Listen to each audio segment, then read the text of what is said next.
हमारे देश में कुत्तों की गणना होती है, गाय की गणना होती है, हर जानवर की जनगणना होती है। क्या हम लोग जानवर से भी बदतर हैं? अगर भारत में जाति है तो उसकी जनगणना हो। जाति वर्णन को बनाए रखना है तो जाति जनगणना करना होगा। आरक्षण जातीय आधार पर दिया जाता है अभी तक, आगे का तो नहीं जाने, जातीय आधार पर दिया जाता है। आपके नज़र में ये कास्ट जरूरी है तो फिर इसकी गिनती करना माने गैर जरूरी है? जातीय जनगणना होना आवश्यक है, क्योंकि जब सभी चीज़ों का डेटा हमारे देश में रखा जा रहा है तो जातीय जनगणना से ये होगा कि जिसकी जितनी भागीदारी तो उसकी उतनी हिस्सेदारी होनी चाहिए। आप जाति को उजागर करते हैं कि आपको लिखना पड़ेगा, बताना होगा कि आप किस जाति से हैं, ये ज़रूरी है। आप कॉलम जब तक नहीं उसको भरते हैं आपका फॉर्म पूरा नहीं होता है। लेकिन जब जाति गिनने की बारी आती है कि हमारी जाति कितनी है तो आप कहते हैं कि इसकी आवश्यकता। जनगणना तो होना चाहिए। क्यों होना चाहिए? होना चाहिए इसलिए कि हर जगह जाइए तो जातियों की प्रमाण देना है तो हमको देने में क्या दिक्कत है? हर जगह जाइए, कहीं भी जाइए तो कौन सी जाति है, कौन सी कास्ट है। प्रदेशों को उजागर किए बिना जनगणना एक संदेहास्पद जो है मामला बनता। जनगणना मतलब हर हाल में नहीं, जो भी चला रहे हैं, जो भी नेता लीडर हैं, इसके चलते जाति जनगणना कराते हैं कि आदमी को अपने आपस में लड़वा के मार दें, हमारा कुर्सी बरकरार बचल करना हुआ। तो कौन सा गणना होना चाहिए? जाति जनगणना ये होना चाहिए कौन आदमी मजदूर वर्ग का हम लोग आदमी हैं, कौन आदमी हाई फाई में है, उसकी जनगणना होना चाहिए कि मिडिल क्लास के कौन है, इसको क्या मिलना चाहिए, ये होनी चाहिए। बिहार में जातीय जनगणना को लेकर के राजनीतिक सरगर्मी तेज हो चुकी है और सिर्फ बिहार ही नहीं बल्कि पूरे देश में इसकी चर्चा जोर शोर से चल रही है। कोई इसका समर्थन कर रहा है तो कोई इसका विरोध कर रहा है, लेकिन आम पब्लिक की क्या राय है, वो क्या कहते हैं इस बारे में, उनका क्या मानना है जातीय जनगणना को लेकर के, इससे क्या फ़ायदा होगा और क्या नुकसान होगा, इसी को लेकर के आज हम पहुँचे हुए हैं पटना जंक्शन स्थित ऑटो स्टैंड पार्क में। और यहीं पर हम जो ऑटो ड्राइवर हैं उन लोगों से बातचीत करेंगे और उनकी राय को जानेंगे। तो आइए सबसे पहले हम बातचीत करते हैं पटना ऑटो यूनियन संघ के जो सचिव हैं रंजीत जी हैं, पहले हम उन्हीं से जुड़ेंगे और मुखातिब होंगे कि क्या लगता है रंजीत जी, जातीय जनगणना जो राज्य सरकार करा रही है और ख़ास करके नीतीश कुमार इनका पुरजोर समर्थन कर रहे हैं, इस पर क्या आपको लगता है? और देखिए, जातीय जनगणना मेरे ख्याल से होना चाहिए, जातीय जनगणना मेरे ख्याल से होना चाहिए, क्योंकि केंद्र बिहार ये जो आपस में टकरा रहे हैं, लेकिन ऐसा कुछ नहीं है। हमारे देश में कुत्तों की गणना होती है, गाय की गणना होती है, हर जानवर की जनगणना होती है। क्या हम लोग जानवर से भी बदतर हैं? अगर भारत में जाति है तो उसकी जनगणना होनी चाहिए, और अगर जाति नहीं है तो नहीं होनी चाहिए। अगर जाति वर्णन को बनाए रखना है तो जाति जनगणना करना होगा, और जातीय वर्णन को हटाना है तो आप ये, इससे फ़ायदा क्या होगा? फ़ायदा ये होगा कि कौन क्या है, किसको क्या देना है। हमारे देश में सबसे विचित्र है आरक्षण। ये संविधान में लिखा हुआ है आरक्षण, तो आरक्षण किसको दिया जाए? आरक्षण जातीय आधार पर दिया जाता है अभी तक, आगे का तो नहीं जाने, जातीय आधार पर दिया जाता है। लेकिन कौन जाति कितने परसेंट है, उसको कितने परसेंट आरक्षण चाहिए, कितने परसेंट देना है, नहीं देना है, या अब उसका आरक्षण ख़त्म कर देना है, ये बिना जातीय जनगणना के कैसे पता चलेगा? बिल्कुल सही कहा रंजीत जी ने, क्योंकि जातीय जनगणना इसलिए किया जाता है ताकि जाति की गणना होगी, उसी आधार पर सरकार अपनी योजनाएँ तैयार करती है। कौन से ऐसे वर्ग हैं जो सरकार की योजनाओं से वंचित हैं, जातीय जनगणना से ये पता चल पाएगा कि कौन से ऐसे वर्ग हैं जो अभी भी सरकार की योजनाओं का लाभ नहीं ले पा रहे हैं, तो उनको सरकार की योजनाओं का लाभ जो है उन्हें दिलाया जाए। तो ये सही तमाम तरह की बातें हैं जो निकल कर सामने आएगी, और ये बातें जब निकल कर सामने आएगी, जो लोग नहीं जानते हैं कि जातीय जनगणना से क्या फ़ायदा होगा, इसके क्या नुकसान हो सकते हैं, ऐसे ही टाल मटोल करना और बेबुनियादी बातें करना मेरे ख्याल से गलत होगा। तो आइए हम पब्लिक से ही जुड़ेंगे और उनसे ही राय जानेंगे कि जातीय जनगणना आखिर क्यों जरूरी है। और भी लोग हम जुड़ेंगे। क्या लग रहा है सर, जातीय जनगणना क्यों होना चाहिए? देखिए, जातीय जनगणना से कुछ लोग जो एतराज़ जता रहे हैं कि ये नहीं होना चाहिए, उन लोगों से एक सवाल ये होनी चाहिए कि जब केंद्र सरकार का ये फॉर्मेट है कि आप कहीं भी जाते हैं, आप स्कूलों में जाते हैं, अगर आप जॉब के लिए जाते हैं, तो जब आप फॉर्म अप्लाई करते हैं उसी समय आपको कास्ट लिखना पड़ता है। जब आपने इसको कंपलसरी किया है, इस कास्ट को, जब आपके नज़र में ये कास्ट ज़रूरी है तो फिर इसकी गिनती करना माने गैर ज़रूरी क्यों? ये जातीय जनगणना होना आवश्यक है, क्योंकि जब सभी चीज़ों का डेटा हमारे देश में रखा जा रहा है तो जातीय जनगणना से ये होगा कि जिसकी जितनी भागीदारी तो उसकी उतनी हिस्सेदारी होनी चाहिए। तो आखिर आप इसको छुपाने के पीछे जो लोग विरोध कर रहे हैं उनका क्या मंशा है, जो इस जाति को छुपाना चाहते हैं? एक तरफ आप जाति को उजागर करते हैं कि आपको लिखना पड़ेगा, बताना होगा कि आप किस जाति से हैं, ये ज़रूरी है। आप कॉलम जब तक नहीं उसको भरते हैं आपका फॉर्म पूरा नहीं होता है। लेकिन जब जाति गिनने की बारी आती है कि हमारी जाति कितनी है तो आप कहते हैं कि इसकी आवश्यकता नहीं है। जबकि इसकी आवश्यकता ही नहीं है तो फिर उस फॉर्मेट को आप हटा दीजिए, लेकिन आप ऐसा नहीं करेंगे। ये केंद्र में बैठे जो सरकार हैं इनकी दोहरी नीति है।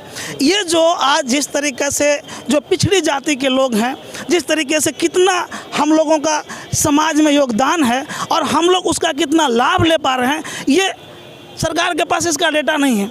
जातीय जनगणना से ये बात उभर के सामने आएगी कि किस समाज में कितने जाति के लोग यहाँ हैं, उनका क्या योगदान है और उनको कितना प्रेफरेंस मिलना चाहिए, कितने लोगों को, किस जाति के लोगों को अभी तक वो सुविधा नहीं मिल पाई है।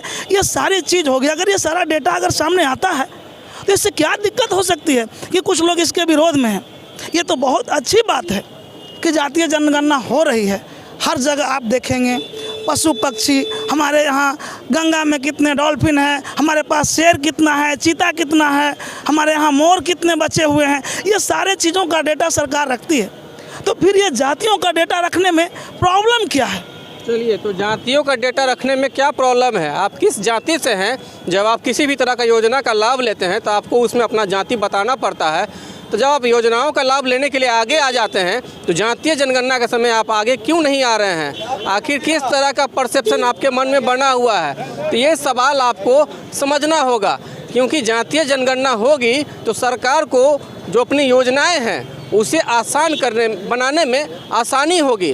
तो इस तरह के जो लोग भ्रम फैला रहे हैं कि जातीय जनगणना बेकार है, इस पे करोड़ों रुपया जो खर्च किया जा रहा है बेबुनियाद है, खैर हम किसी का समर्थन नहीं करते हैं, ना हम नीतीश कुमार का समर्थन कर रहे हैं ना ही नरेंद्र मोदी का। लेकिन जो चीज़ें हैं मेरा काम है उसको दिखाना, लोगों का जो राय है उसको बताना। क्या लगता है जातीय जनगणना जो हो रही है, कुछ लोग भ्रम भी फैला रहा है कि ये सब बेकार का चीज़ है, क्या लगता है होना चाहिए कि नहीं होना चाहिए? नहीं, जाति की जनगणना तो होना चाहिए। क्यों होना चाहिए? होना चाहिए इसलिए कि हर जगह जाइए तो जातीय के प्रमाण देना पड़ता है। तो जब जातीय के प्रमाण देना है तो हमको देने में क्या दिक्कत है? हर जगह जाइए, कहीं भी जाइए तो कौन सी जाति है, कौन सी कास्ट है, पहले पूछेगा। बड़े ऑफिस में जाइए वो पहले पूछेगा कि हमको फलाना जाति है, आप बताइए काहे पूछ रहा है। तो इसको प्रमाण देने में हमें क्या दिक्कत है? प्रमाण तो देना चाहिए। चलिए, प्रमाण देने में क्या दिक्कत है सर? हर चीज़ की काउंटिंग हो रही है राज्य में, तो फिर जातीय जनगणना क्यों नहीं?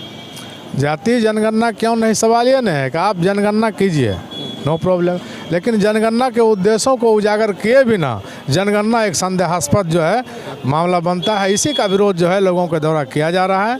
आप ले रहे हो जनगणना, आखिर क्यों आर्थिक जो है जनगणना भी करो, क्यों जो जिसकी आर्थिक स्थिति क्या है उसकी जनगणना की चर्चा ही नहीं है, सिर्फ जाति की जनगणना हो रही है। तो ये जाति जनगणना से आप क्या जो है साबित करना चाह रहे हैं, क्या देना चाह रहे हैं, लोगों को क्या देना चाह रहे हैं, ये विषय स्पष्ट नहीं है।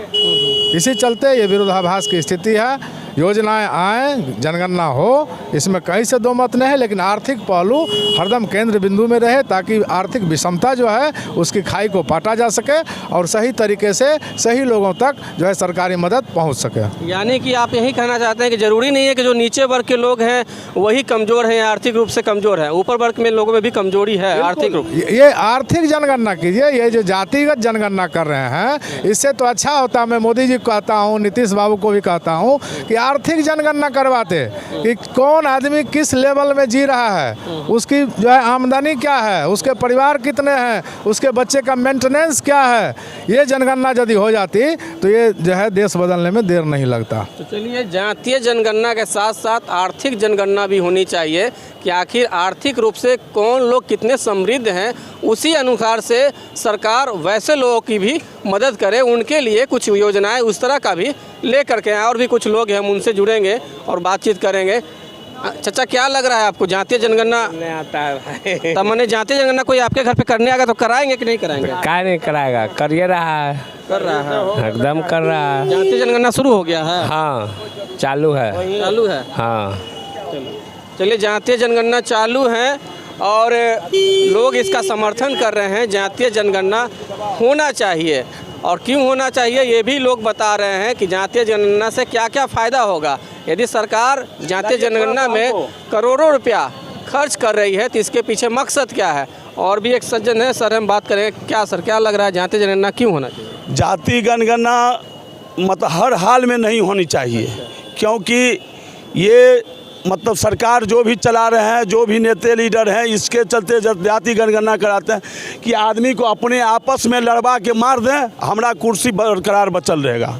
यही जाति जनगणना हुआ। कौन सा गणना होना चाहिए? जाति जनगणना ये होना चाहिए कौन आदमी मजदूर वर्ग का हम लोग आदमी हैं, कौन आदमी हाई फाई में है, उसकी जनगणना होना चाहिए कि मिडिल क्लास के कौन है, इसको क्या मिलना चाहिए, ये होनी चाहिए। ये जाति जनगणना क्या होता है? सब आदमी को ये आप मुंह मिलाइए कि कौन आदमी कमज़ोर है, कौन क्या नीचे वाला आदमी या ऊपर वाला आदमी। हम भूमिहार समाज से आते हैं, क्या हम में मतलब नहीं है कि कटोरा में भीख मांग रहा है, वो भी मांग रहा है? क्या यादव में नहीं है कटोरा लेके भीख मांग रहा है? हर जाति में कमज़ोर और बड़ी आदमी है। आज रामविलास पासवान जी को आरक्षण मिलना चाहिए, उनकी बाल बच्चा को नहीं मिलना चाहिए। क्यों? कि वो हाई फाई आदमी है, उनको पैसे की कमी नहीं है, उनको नहीं मिलना चाहिए। लेकिन यहाँ तो है, फूट डालो, शासन करो, सब जनता को लड़वाओ, कुर्सी मेरा तो बरकरार है। यही कहानी है। जाति जनगणना नहीं होनी चाहिए, इसको जनरली करना चाहिए कि कौन कमज़ोर है, कौन बड़ी मतलब अथी है, कौन रिलीफ लेने लायक आदमी है, कौन नहीं है। यानी जनगणना के साथ साथ एक कॉलम ये भी होना चाहिए कि आपका आर्थिक रूप से कितने समृद्ध है। हाँ, ये होना चाहिए जो कि उसको लाभ कुछ मिले। कमज़ोर आदमी हम हैं तो हमको लाभ। ये खाली जाति जनगणना तो आप साबित करने के लिए चाहते हैं कि हमारे जात के आदमी बहुत कम है, इसको सब मिल कर दबाओ। यही ना हुआ। राजनीति का मतलब क्या हुआ? जाति जनगणना क्या होता है? यही होता है कि हमारे जाति में कम आदमी है और इनके जाति में ज़्यादा आदमी है, तो इसको तुम बोलो नहीं हमसे, तुम हमसे कम है, दबाओ इसको। लेकिन आम पब्लिक को जाति जनगणना में नहीं जानी चाहिए। ठीक है, हम मतलब यहाँ इंडिया का वासी है, हम अधिकार है मेरा वोट देना, हाँ वोट हम देंगे, लेकिन जाति जनगणना नहीं होनी चाहिए। नहीं तो आप लोग जो भी जाति जनगणना का पक्षधर हैं, वो आप लोग सभी जनता को लड़ाने का जाल साज रहे हैं। ठीक है, जो कि आंदोलन हो कि कमज़ोर आदमी हम किसी जाति से आते हैं, हमारा अगर कम जनसंख्या है तो इसको कैसे दबावेंगे, जाति जनगणना हो रहेगा, सब आदमी हावी होगा। ये आप दिखाने के लिए चाह रहे हैं। वैसे ही मतलब कि एक कॉलम होना चाहिए जिससे पता चले कि कौन लोग वंचित है सरकार की योजनाओं से, उनको लाभ मिला, वैसे के लिए भी एक अलग कॉलम होना चाहिए। हाँ, वो होनी चाहिए कि हर आदमी का, जितने गांव मोहल्ला में आदमी है, उसकी संपत्ति का ब्यौरा ले, कौन किसका बच्चा हमारा सरकारी में पढ़ रहा है कि प्राइवेट में पढ़ रहा है, हमसे मतलब वहाँ पूछताछ करे, उसकी मतलब हर बात विचार को देख के। मतलब ये जरूरी नहीं होना चाहिए कि आप किस जाति वर्ग से हैं, लेकिन आप नहीं होनी चाहिए। यदि आर्थिक रूप से समृद्ध नहीं है, कमजोर है, तो आपको सरकार मदद करे। ये हर आदमी का अधिकार है। अगर हमने जन्म लिया है इस पृथ्वी पे, ये नागरिक है अगर भारत का, तो हमको अधिकार है भारत सरकार से लेने का कि वहाँ का फंड हमरे तक भी पहुँचे। हम किसी जाति के हैं उससे कोई मतलब नहीं है। चलिए, तो आप किस जाति के हैं इससे हमें कोई मतलब नहीं है, लेकिन हम राज्य के नागरिक हैं, तो राज्य की जो भी योजनाएं हैं उस पर हमारा बराबर का अधिकार है। तो ये कॉलम, जैसा कि सर ने कहा कि ये कॉलम ऐसा भी होना चाहिए कि कौन लोग कितने तरह से आर्थिक रूप से समृद्ध हैं और कितने कमज़ोर हैं, इसका भी एक कॉलम होना चाहिए, ताकि उससे पता चले और उसी अनुसार से सरकार वैसे वर्ग के लोगों के लिए योजनाएं निकाले और योजनाओं का लाभ उन तक पहुंचाएं। तो इसी तरह की खबर को देखने के लिए आप हमारे चैनल को सब्सक्राइब करें, और आप हमें फेसबुक पर देख रहे हैं तो हमारे पेज को लाइक करें और हमें ट्विटर पर फॉलो करना ना भूलें। धन्यवाद।